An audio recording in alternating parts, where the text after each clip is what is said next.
What's going on, Kayfabers? Just like you, I am holed up, self-isolated, or self-distanced, keeping busy, got done with my comic book responsibilities for the day, have a couple more hours to kill, didn't feel like watching a movie, didn't feel like reading a book, wanted to stay productive, and have been planning to make this video for a while. I was going to do it with Jimmy, but why the heck not just get into it right this minute? You know, with the benefits of just being done early, plus we're all home, we're all chilling. I have the same kind of nervous energy as anybody. So let's jump into shit. It's 8 p.m. Eastern.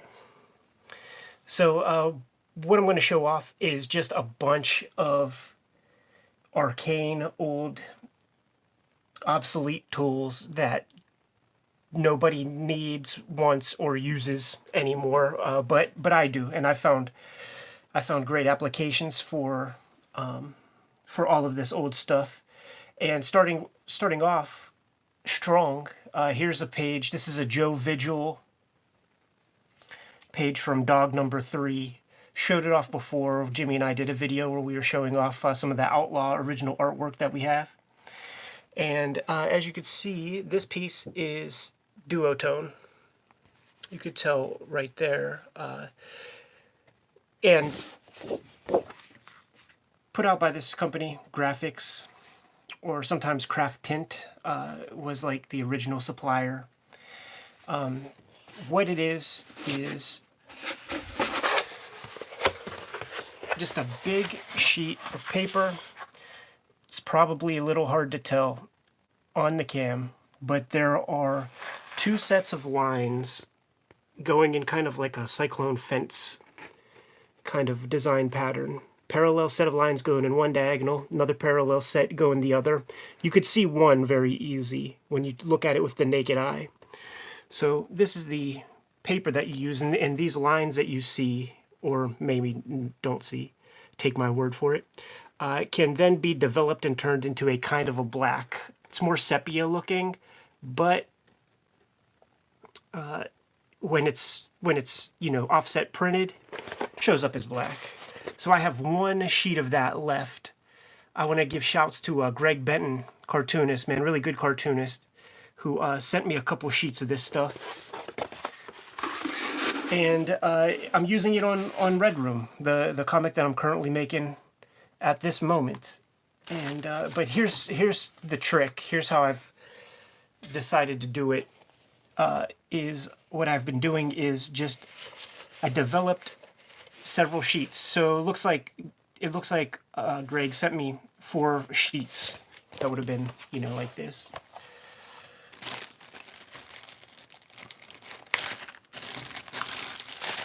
So here's the chemical that comes with your little Duoshade kit. And clearly the light cap will get you that one set of lines. And it's just a chemical that you apply with a watercolor brush. And the black cap will get you the darker set of lines. I'd love to see like a copyright date on this stuff, but it doesn't look like it. It's been a long time since they made this material. So what I ended up doing, because I knew I just wouldn't, you don't happen upon this stuff willy-nilly. I'll probably never see undeveloped sheets of Duoshade or Duotone ever again in my life. So what I ultimately did was cut up 11 by 17 sheets, as you can see, and just developed the entire sheet so that I could scan it in and use it infinitely. So people often ask the question, like, yo, you using Duotone? Where do you get it? How'd you get your hands on some of that stuff? And it is Duoshade, it is Duotone, but I'm applying it digitally from these developed pages. And you could see, like, the chemicals are so shitty that you can't even get a suitable wash. They're also not archival, so this is even being hoarded in like a dark setting, and it's already like the developer is fading and that bullshit. And look at that, you couldn't even get a good wash. Like, once you put the chemical on there, it's going to do what it's going to do. But you could make a Photoshop file of, you know, these kinds of lines, but it's too perfect. And for the kind of art that I draw, it's more raw, it's more organic, and to have some of the brush strokes and the imperfections, that's what I'm in it for. So that's the Duotone or Duoshade, part of today's class, kids. One more time, yeah. Shouts to Joe Visual on Dog 3. This page was everything, man. Some Lovecraftian tentacled monsters, some evisceration, cool explosion. Can't do much better than that. Showed these off in the Dan Clowes Studio Edition, but do it again briefly. Zipatone is a company. Zipatone is not, you know, the screen tones that have the dots. Zipatone was a company that produced those screen tones, but they also produced these color tones as well. And these would often be used for presentations, ad agencies, whenever they're showing stuff off to clients.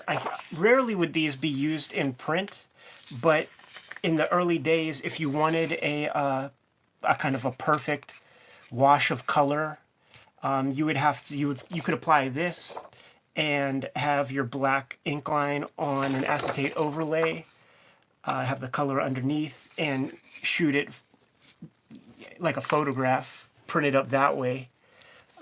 But most of the time, this stuff would be used for mock-ups whenever you were showing off some sort of proposal for a client. And essentially what I've been doing for 20 years is just scooping this stuff up whenever I see it, man. Sometimes there's like a old rinky-dink art supply store in the middle of nowhere. Sometimes I'll find an online auction. And you could see, like, the stuff that when I got it was pristine. So when you see, like, little bits cut off, that means your homeboy used it, man. This probably was a Destro. Used on Destro's costume one time on a commission or something. So there were some repeating colors, but you'd be surprised how many different pinks there are. Like, there's many, many different colors.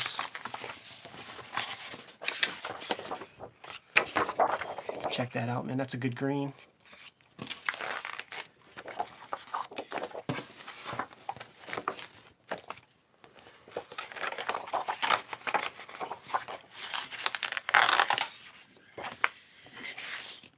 And some of these other tones, I will scan in and then just create a digital texture, because this stuff is just so good, man. You don't want to just use it and have it disappear, man. Like, I could find many applications for this. In fact, I'm going to put this one to the side because I don't think I scanned this one in yet. But you've seen this tone used a lot in, like, 80s comic books. Bunch of parallel lines. This is a useful tone. Basically, what I'm doing is going through these stacks and putting to the side a bunch of the stuff that I think I'll be able to find a use for in my comic book practice. I can show off some of the tones and stuff that I have put to use in my comics. A lot of it is in X-Men Grand Design. These concentric circles, I use this in X-Men Grand Design, and most notably on a variant cover for X-Men Grand Design Extinction, I guess. It's really good for hypnotic effect. It's probably playing hell on your computer monitor, or however you're watching this. This little pebble texture kind of came in handy. I used it in a sequence like behind when Angel was bound in the Murloc's lair with Callisto, and I just put this texture behind Angel. I have no idea why I have this one there. I can't think of any use for it off the bat, and in fact I don't think I would use it because it's really cheap. I could see repeating patterns in there. It's kind of whack. I'm gonna put that in the whack sauce. This one comes in handy, man, kind of like a pebble texture. It's a pretty cool looking gray. I don't think I've scanned this one in, but it's kind of like that earlier Zipatone. And this is Letraset, not to be confused with Zipatone, but you know, Letraset created versions of this. All sorts of companies try to get in on the game. With parallel lines. This one comes in handy a lot, and the first time I ever remember seeing this tone used was in an X-Force comic with it's a Rob Liefeld issue, and it's Shatterstar and Thunderbird or Warpath coming at you, and Rob used this tone, this screen. I put this to use a lot. This is some of that Japanese stuff that doesn't adhere. It's trash. And then this Letraset adheres too well. So these are parallel lines that start from almost a black to like a 40%, maybe 50% gray. There'll be applications for that, no doubt.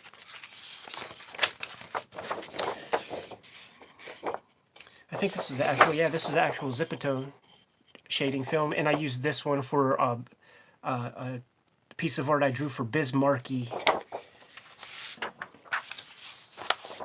I was super stoked when I got my hands on these tones because these are some of the exact screen tones that Terry Austin used on the John Byrne X-Men. So when it was my turn to draw some X-Men, I made sure that the X-Mansion had the same wallpaper textures. And once again, I just scanned those in. More concentric circles, a darker pebble texture. I definitely scanned this one in.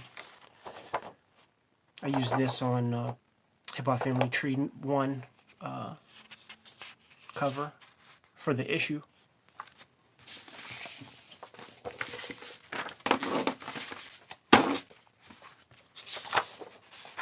Some more of that wallpaper texture. I really like this one. I don't think I scanned this one yet. But this is like the infamous right here. A lot of people like this one Magneto piece that I drew. And amongst, you know, Ed Piskor readers, this piece has kind of become a little bit legendary because I used it for like mutant effect, like energy. You know, it's like, to me, this is like hip-hop sampling right here, man, because you look at it and it's clearly wood texture. But if you know, just think about it abstractly, it's a warping effect. I could, what I could do here is like create like a halo, so I could maybe have the mutant's hand inside here, and then make this the same color as this, and then the wood texture would be on the outside, so it would look like it would be generating from his hand. That's how I achieved it with that Magneto piece for the one X-Men Grand Design variant cover. Some nice fading effects. This is like that cheat stuff right here, man, because this is like, you know, Al Williamson did this by hand a whole lot on with his John Romita Jr. Daredevils, but you could cheat and just get a screen tone with these hand-drawn lines. And I've certainly put this to use. These big dots, man. You'll see a lot of this big dot Zipatone on Klaus Janson Daredevils.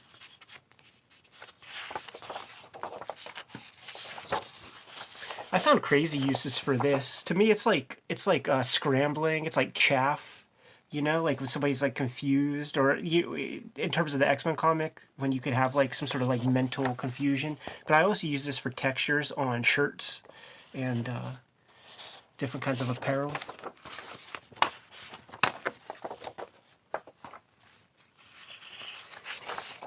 More circles. This is cool shit because, I mean, you just look at it and it feels like lasers, right? And then you could scan this in and isolate with the marquee tool. You could isolate the lines and then make it any color you want. And so, like, I've done this in X-Men where I just had like the silhouettes of the characters in white, and then this like little blast of energy, like they were being transported or whatever. Teleported. Set of straight lines, hand drawn. Comes in very handy, and it you know, it cheats, man. It makes people think you did that legwork. But good time saver. This is more of what I call the teleport screens. Never really found a use for this, but I like it. And some of these are just bizarre. You know, you'd have to use your imagination to figure out like a good use for some of this stuff. I love this shit right here, man, where it's like, this is the pack that, like, you know, these Zipatone screens would come in. There would be 1 to a pack. When I was able to actually see these on the shelves, they would be about $8 to $10 a piece. This is how many dots per line and the value of gray that you get. If you're wise, you sort of know, like the old timers know, like which ones can be applied on like 11 by 17 paper and reduce 64% and show up fine on a printed standard comic page. Like, for instance, this is way too dark to be reduced, so you'd be in for world trouble if you put this on a big 11 by 17 page and tried to reduce it. Just bizarre. Like, what is that? You know, probably for blueprints. More super dark ones. There's probably never a need for like an 80% gray.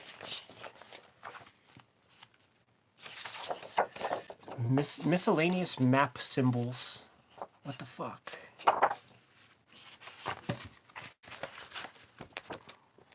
So this is some repeats. Oh, you don't know what this is? Of course, it's tropical grass.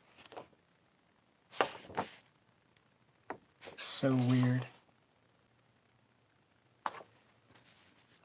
The Deleter Japanese brand created way more valuable screens than this old garbage.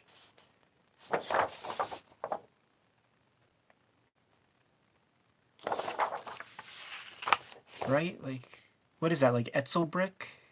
You know, there's asbestos brick. Like, I don't know about where you live, but here in Pittsburgh we have a lot of houses made with that Etzel asbestos poisonous brick.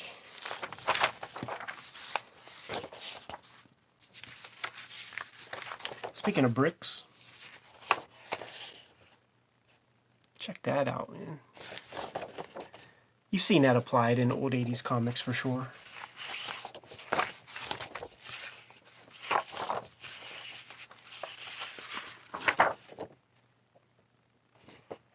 Almost like a cyclone fence. Patio stone. I don't know, I like it. I like it. I feel like I could find some use for that. And then, what else? Here's a Zipatone. Somebody mention that even the logo is beautiful in the Zipatone screens, and it's true. And if you were here, like the tactility, like the Zipatone screens just feel more substantial and professional and valuable. These chart pack things, when you use them, the tack, the sticky part, it's almost too sticky, so it rips up your art. It's not very good. But for our purposes, scanning, it's all gravy. So these are like the bulk of the ones that I use, that I plan on scanning in or will scan in or have scanned in. But a lot more to get to, a lot more to show off, man. Let's see.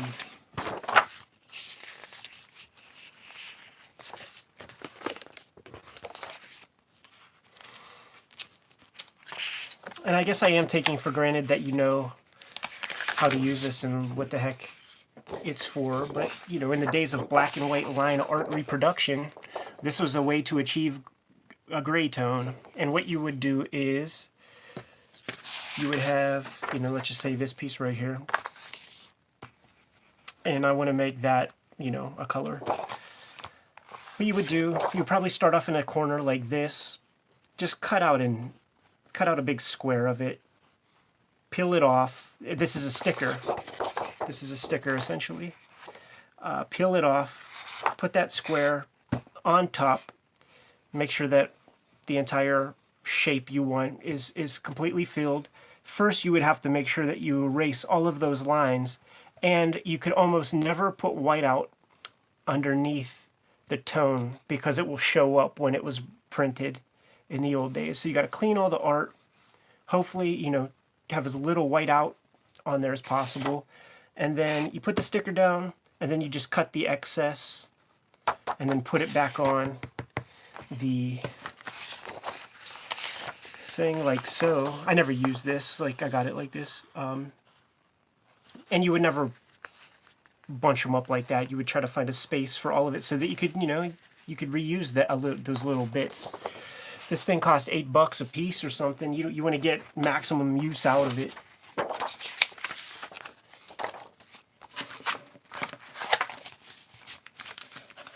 Hey, Richard Pace, are you the Richard Pace?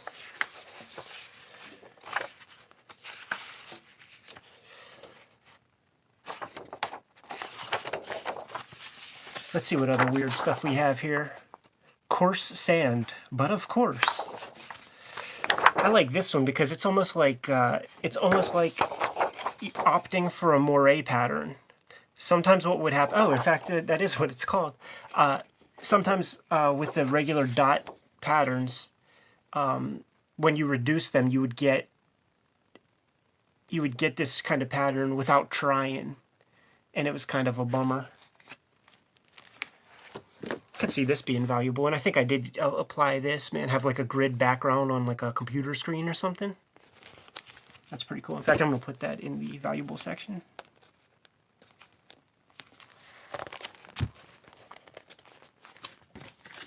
What do we have here?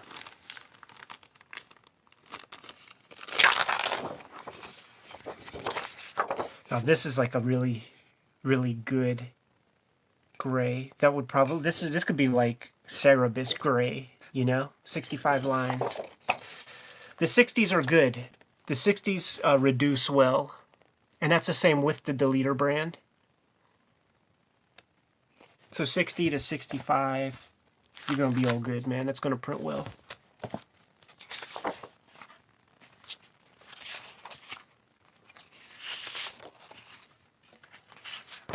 Look at this form of patio stone.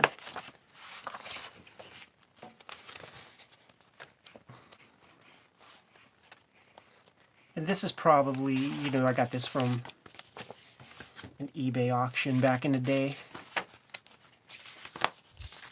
And what actually happened was the person who I got it from, like who I won it from, they must have Googled me and sent me a note. And they had a lot of stuff for sale. And then they just like took their stuff down and sent me everything. Like, you know, I won an auction for like 10 sheets. And the dude was just like, yo, man, I'll send you a box, man. Like, you're clearly going to put good use to it. It's kind of interesting. I'm going to put that in the maybe. And here's those lines again. But these may be different than the ones that I've used before. Let's see. LT127. I'll put one sheet over there just in case. I don't know about you, but this is messing with my eyeballs. Is it messing with your eyeballs as well?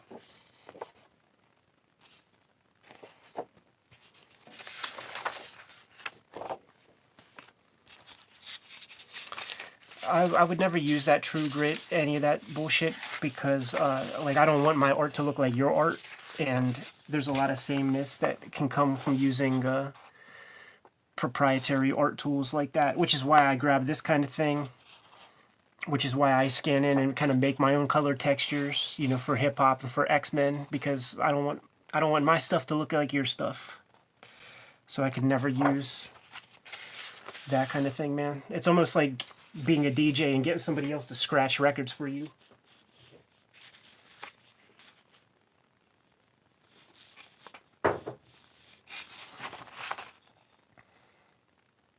So weird. I feel like this could have science fiction applications.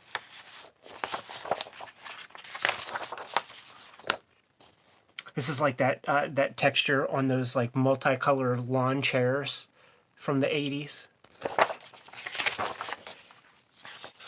Weird textures. I'm sure the ones that I, you know, won in the auction are the ones that I've already showed off. Because, like, some of this shit is just so wild. And then, like, he must have had some kind of weird organization, some organization to his madness. Weird. Let's see. Some of this could almost look like Joe Sacco or something. Except Joe Sacco does that shit by hand. And I do, when I look at this stuff, I mean, this guy had it in his studio for a purpose. And I would like to ask him, like, you know, what is that purpose? Thanks for that super chat, Massive Panda. And there's no, it's this shit ain't hard to use. It's just a sticker, and you know, lightly cut off the excess with an X-Acto blade. It's more getting your hands on it that would be the challenge. But the leader has picked up that slack. You go to Japan, you could find screen tone in many shops and stuff. Now this is a pack. This would have been packaged with one of those color zips, and these were the colors that were available of like this brand of like the matte color. But there are definitely other colors than this because Klaus used the Zipatone color pieces to color some of his covers, and there were colors other than this. So what is crazy though is like you see this and you have to cut it out and it's rigid, and then they show this shit. Bullshit, you know? Like, this maybe, that maybe, but you can't do this. That's misleading, man. And then they show the guy, like, cutting these bits for that. That's bullshit. You can't, this is not done by cutting out Zipatone screens. That's a fucking drawing. I think they were allowed to mislead you back in the day.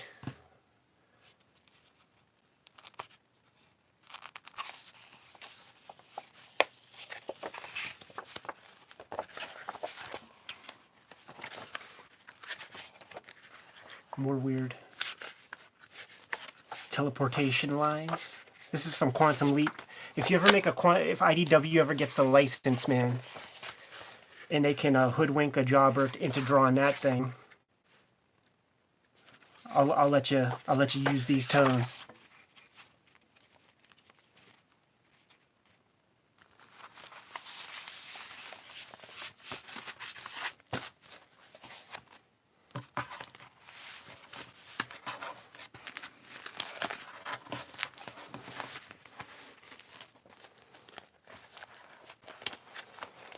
This ain't the records with the labels hidden. You just ain't finding these records. Or if you do, I'll be bidding against you probably. Alright, man, so that's tones.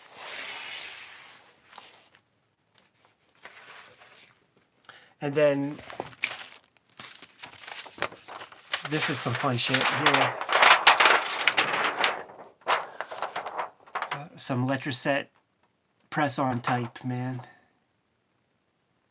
Some rub-on letters. Many fonts. Many different typefaces. They all still adhere beautifully. Look at that, man. The Helvetica. One of the most important.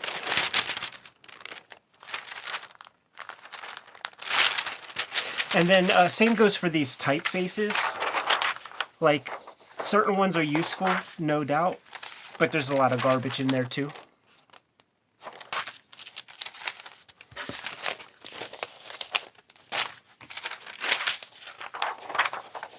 I can't imagine trying to rub on these super little skinny letters. Like, that just seems like insanity, because each of these are just like a little, you know, just a little vinyl. It's not a sticker. You just, what the heck adheres it? Pressure, I guess, man. You just burnish it on. But these thin lines, you have to eventually pull. You have to pull the main paper back, and I just know that you're gonna rip these little lines if you don't burnish these letters off so perfectly.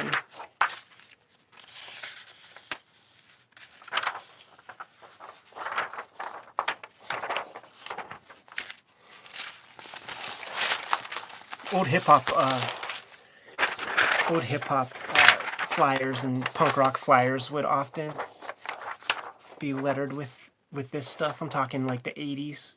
And if you look at my hip hop books, like, I have the lettering all kind of wobbly and shit, man, because sometimes those kids would be a little bit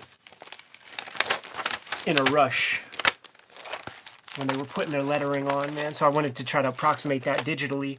But I have used some of this stuff in my comics work, but most of it is stuff I put on commissions. Back when I was doing commissions.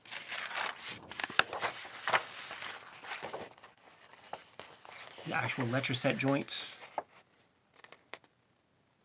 Super fun.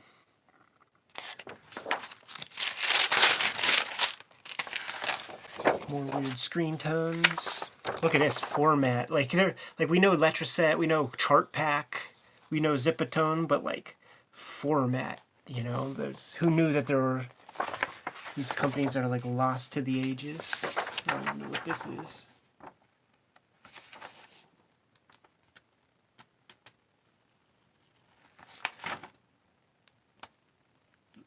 I actually don't think I've ever seen this, man. Yeah, this guy printed out some crazy shit. Weird. It looks like he was printing out conversations or something. Probably back in the days of AIM. Ooh, this is a pretty cool looking texture. Does that fuck up your eyes when you watch this on screen? I'm gonna scan that one in.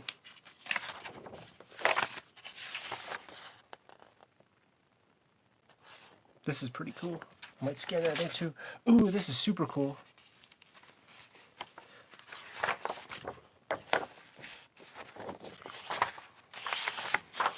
Wow. Oh, so it's like all different kinds. Like, see, this is 188, 189. And just the width gets closer and closer. Like, this one looks dicey, but I think I could make use of this one.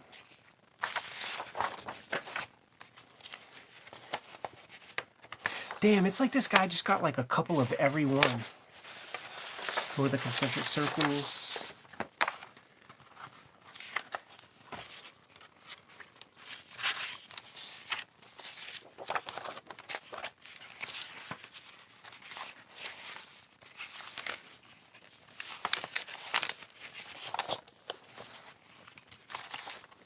Some of the weird screens. Like I honestly don't. The only way that I would ever use some of that stuff really would probably be for like commissions. Like, you just can't use a lot of this for print. Because even if you kept it to the same size, you always hear that term, you know, Xerox of a Xerox. you know, a copy of a copy, because this is a copy, so that when you just make a Xerox, there's going to be weird speckles and stuff that show up. Like, it'll just fuck up your work. So a lot of that stuff will probably never really be used.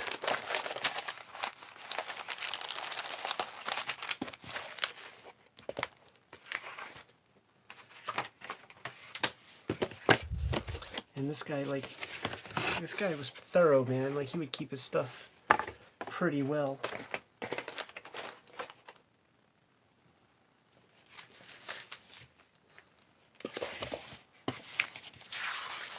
More weird screens.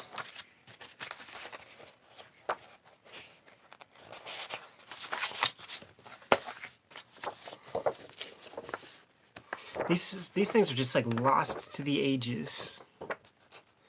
It would probably be our luck too if we found some kind of podunk art store that had some of this stuff on deck. This would be the shit that we would find. You know, we wouldn't find those like grays, the black dots. We'd find some weirdo bullshit like this.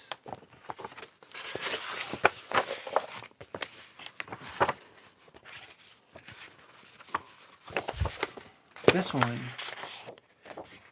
has some promise, where it's like each of these lines like go to a vanishing point way down here, and then like a sunburst. Pull that out. These look dumb. It's been a while since I looked through this stuff, but just with, you know, an extra couple hours and not really hanging out with anybody at the moment, figured why not hang out with you guys and look through some of this bunkers nonsense. That's wild. I feel like these could come in handy.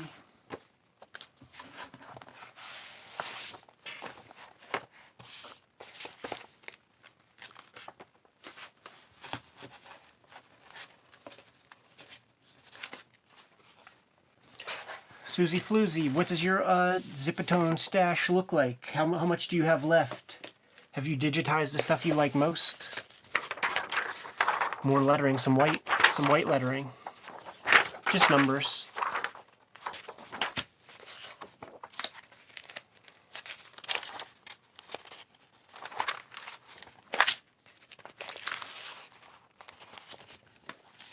I got to go to the Rochester, it wasn't RISD, it was RIT, Rochester, it's, oh fuck, I don't know, whatever school is RIT, and I got to go into this like one department where they had like an archive of typography, like hand-drawn, like the original drawings and shit. So like Stranger Things was brand new whenever I visited there, and the Stranger Things font is called Bengout, something like that. And the original drawings for that font were there. So me and some friends were looking through that stuff. It's really amazing how these people generate and create these different typefaces. You know, like all the fonts. Well, I can't say all the fonts that you use, but all of the classic fonts, there's like a math to how you create those each character. You know, they used ellipse templates and circle templates and French curves and shit, and there's like a certain logic and rule set to those uniform letters that when you see the actual drawings, man, like you really, really respect it.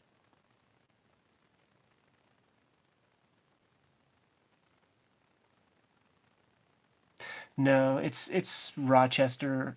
It's probably Rochester Institute of Technology.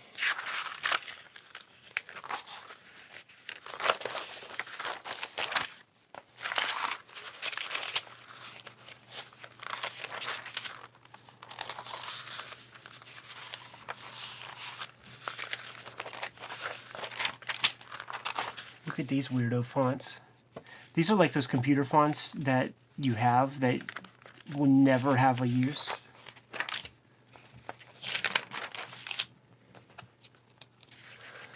No, Rhode Island School of Design is RISD. No RISD.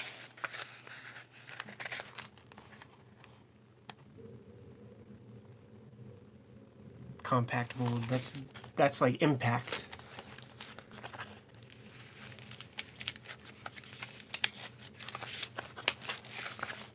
Tons and tons of this stuff. Fuck.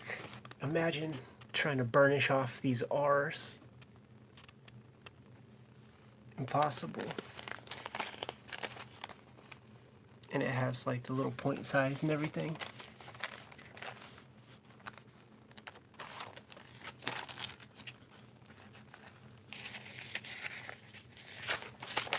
Futura, this is a classic. This is a classic Bauhaus kind of font.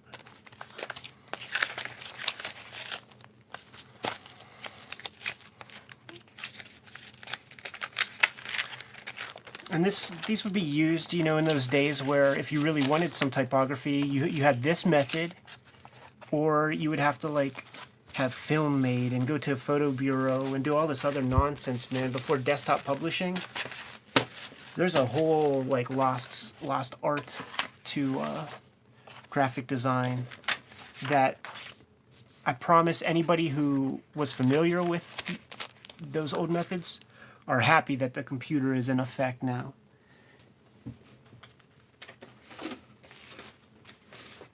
Anyhow, that's pretty much it for an impromptu little show and tell video. Tomorrow, if you're watching this in real time, tomorrow me and Jimmy are going to get together. There's going to be a couple live streams, a Kayfabe weekly. If all goes well, we have a shoot interview that we're going to conduct tomorrow. So things are going well. If you haven't done so already, subscribe to the channel. We're on that race to 20,000 subscribers, and we're looking to hit those numbers as soon as possible. Let's see. Hit the bell icon. We can notify you whenever we have new vids available. Join our newsletter. I just sent out this past giveaway, which was the Floyd Farland comic. But sign up for the newsletter, because Jimmy and I are every 2 weeks we just choose somebody randomly and send them a package of comics. And I think I pulled just at least it may be next week's or next giveaways full contents, or it will at least be a part of the next giveaway. Let me go grab that stuff, man. Wait 1 sec.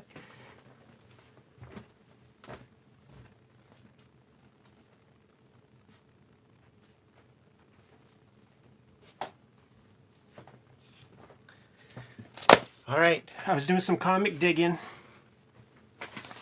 and found some domus in the wild.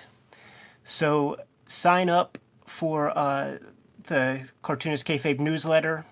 You'll be eligible to be randomly selected, man, so that we could send you some fucking domu comics. I found issue 1 and 2. That'll set you up 2/3 of the way. If I find an issue 3 in the meantime, I'll certainly gang it up and send you guys the set, send somebody the set. But one of you are going to be getting at least the first 2 issues of Domu. You're not going to find these for less than like 30 or 40 bucks, conservatively. So sign up for the newsletter. We'll probably send out other goodies too. And in the meantime, and I do mean this, this is now a time where we can read more comics, but we're going to have to support our comic shops too, fellas and ladies. We're going to have to. We have no idea what how this virus stuff is going to affect our culture, but when the time comes, man, you got to support your local comic shop. Very, very important. Very, very, very important. I know that some shops are doing like curbside service, mail order, stuff like that, doing everything they can. But we have to do everything we can to keep them solvent, keep them in business. So make sure you take care of that whenever they like lift the warnings and all of that shit, man. But for real, you know, we say it all the time, but don't take it for granted. Read more comics.